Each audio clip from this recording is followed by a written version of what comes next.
Julian Assange's years-long legal saga could be coming to a close. In a matter of hours, the WikiLeaks founder is expected to plead guilty to a single count of violating the Espionage Act in a U.S. courtroom in the Northern Mariana Islands, which is north of Australia.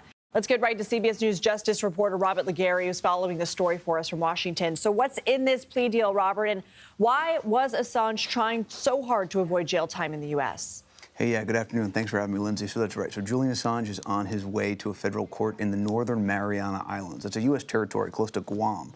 And he'll appear at a U.S. court there to enter this plea agreement in which he will admit to violating one count of conspiracy to obtain and then disseminate or transmit national defense information, which is information that the U.S. government and the Defense Department say were secret and classified and should not have been revealed in the first place. And so this has been a years-long process, almost 5 years in the making, where Julian Assange has been resisting his extradition to the U.S., and he has been saying that no matter what happens, he does not want to serve any prison time in a U.S. courtroom, in a U.S. prison. And so this agreement will avoid that, but it will also give the Justice Department an admission of guilt on Assange's part. Assange has said that he was acting as a journalist in this matter. The prosecutors in the case have disagreed, and so this, in turn, will give him a sentence of 62 months. He'll get credit for time served, and then he'll be able to go back to Australia, where he's from. So you touched on it, but Assange is a controversial figure. Remind us what Assange was accused of.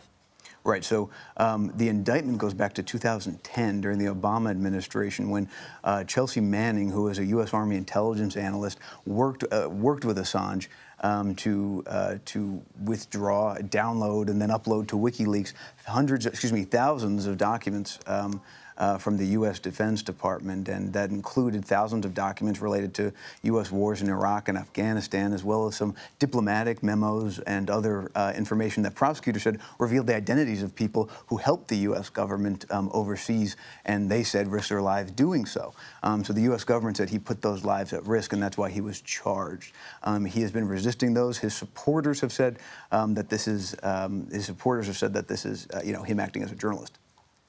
Okay, so those are his supporters. What about those who are criticizing the U.S. government for making this deal?